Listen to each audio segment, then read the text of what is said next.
मंडळी, गेल्या 2 दशकांपासून बिहारच्या राजकारणात मजबूत पकड ठेवणारे नितीश कुमार यांनी अचानक राजकारणातून एक पाऊल मागे घेत राज्यसभेचा मार्ग स्वीकारला आणि त्यानंतर बिहारच्या सत्तेत मोठा बदल घडला।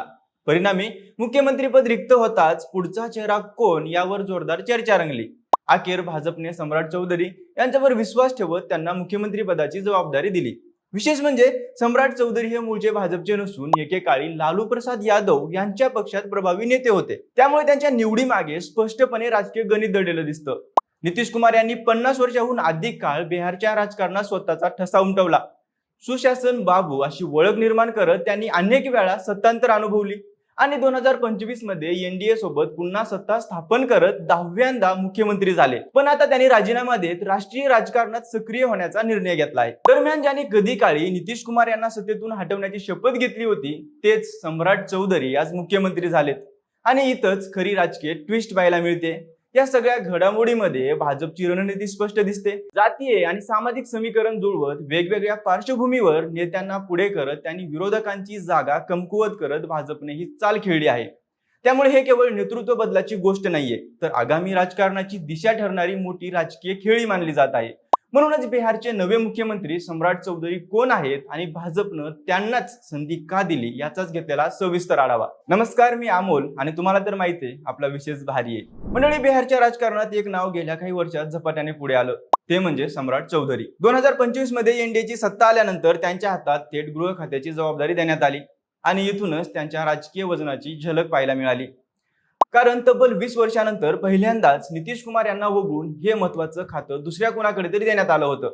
परिणामी बिहारच्या सत्तेत सम्राट चौधरी हे फक्त एक नेते नाही तर गेम चेंजर बनले आहेत हे स्पष्ट झालं। पण मंडळी, राजकारणाची ही पकड त्यांना अचानक मिळाली नाही, त्यामागे मोठी पार्श्वभूमी आहे। त्यांचे वडील शकुनी चौधरी हे स्वतः अनेक वेळा तारापूर विधानसभा मतदारसंघाचे प्रतिनिधी राहिले आहेत। अपक्ष म्हणून सुरुवात करून त्यांनी काँग्रेस, समता पार्टी आणि शेवटी आरजेडी असा राजकीय प्रवास केलाय।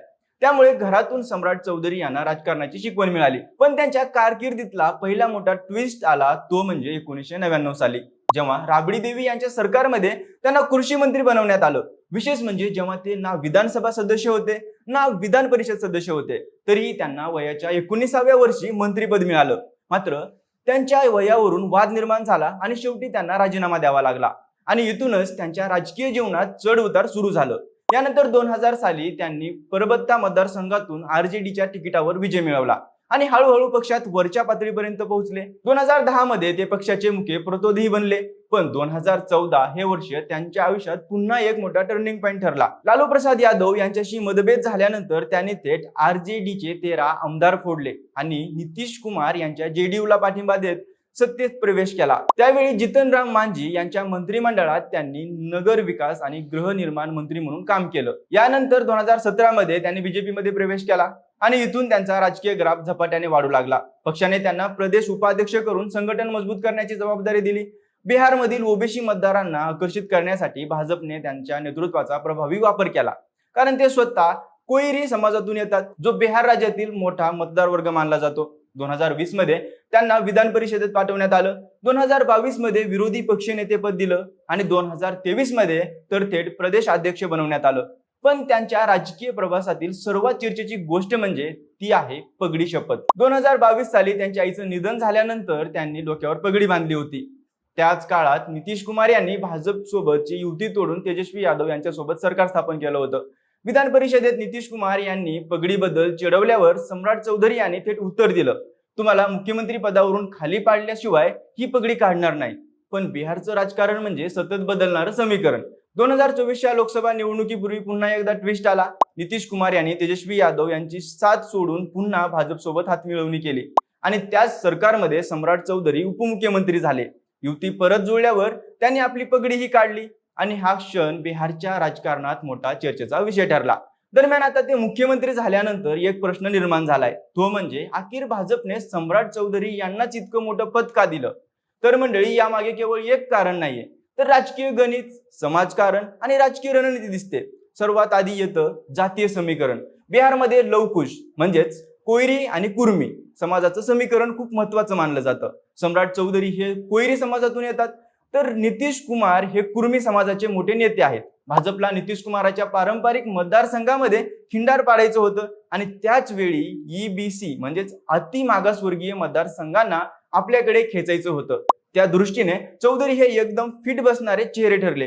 दुसरं महत्वाचं कारण म्हणजे त्यांची आक्रमक प्रतिमा. नितीश कुमार महाआघाडीत असताना चौधरींनी प्रदेशाध्यक्ष म्हणून उघडपणे आक्रमक भूमिका घेतली आणि त्यांनी पगडी घालून घेतलेली शपथ नितीश कुमारांना सत्तेतून हटवण्यासाठी एक स्टेटमेंट नव्हतं तर कार्यकर्त्यांसाठी एक संदेश होता.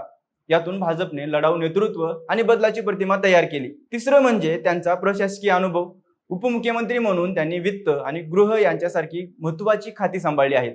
म्हणजे फक्त भाषण नाही तर प्रशासन चालवण्याची ही त्यांची पकड मजबूत आहे हे पक्षाला माहित आहे. चौथं कारण तरुण नेतृत्वाचा फोकस. भाजप सध्या नवीन पिढीला पुढे आणण्याच्या मोडमध्ये आहे. 57 वर्षाचे असूनही चौधरींना नेक्स्ट जनरेशन लीडर म्हणून प्रोजेक्ट केलं जातंय. म्हणजे अनुभव आणि ऊर्जा असा कॉम्बिनेशन. पाचवं म्हणजे पक्षांतर्गत विश्वास. भाजपमध्ये आल्यापासून त्यांनी प्रदेश अध्यक्ष, विधिमंडळ नेते अशा जबाबदाऱ्या सांभाळल्या आणि संघटना मजबूत केली. त्यामुळे पक्ष नेतृत्वाचा त्यांच्यावर विश्वास बसणं स्वाभाविक होतं.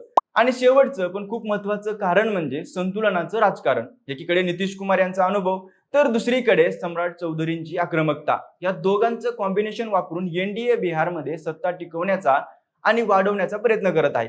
थोडक्यात सांगायचं तर सम्राट चौधरी यांना दिलेली संधी ही केवळ व्यक्तीला दिलेली नाहीये तर ती एक पूर्ण राजकीय स्ट्रॅटेजी आहे जी बिहारच्या पुढच्या निवडणुकीनंतर थेट परिणाम करू शकते. थोडक्यात सांगायचं तर बिहारमध्ये झालेला हा बदल फक्त चेहरा बदलण्यापुरता मर्यादित नाहीये तर तो संपूर्ण राजकीय दिशा बदलणार आहे. नितीश कुमार यांच्यासारख्या अनुभवी नेत्याने राजकारणातून एक पाऊल मागे घेत राष्ट्रीय राजकारणात सक्रिय राहण्याचा निर्णय घेणं आणि त्याच वेळी सम्राट चौधरी यांच्यासारख्या आक्रमक आणि नव्या पिढीच्या चेहऱ्याला पुढे करून भाजपने स्पष्ट संदेश दिला की आता बिहारमध्ये नव्या समीकरणाची सुरुवात झाली आहे. एका बाजूला अनुभव तर दुसऱ्या बाजूला आक्रमकता. एका बाजूला पारंपरिक वोट बँक तर दुसऱ्या बाजूला नव्या सामाजिक समीकरणाची जुळवाजुळव. या सगळ्याचा मिलाप म्हणजे ही राजकीय चाल आहे. आणि म्हणूनच सम्राट चौधरी यांची मुख्यमंत्रीपदी झालेली एंट्री ही केवळ पदाची बदल नाहीये तर बिहारच्या भविष्यातली राजकीय दिशा ठरणारी मोठी गेम प्लॅन आहे. म्हणूनच या नव्या नेतृत्वाखाली बिहारची राजकीय समीकरणं नेमकी कुठे जाऊन थांबणार आणि खरंच सम्राट चौधरी हे गेम चेंजर ठरतील का? तुम्हाला काय वाटतं ते आम्हाला कमेंट करून नक्की सांगा आणि आपल्या विशेष भारीच्या YouTube चॅनलला सबस्क्राईब करायला विसरू नका. धन्यवाद.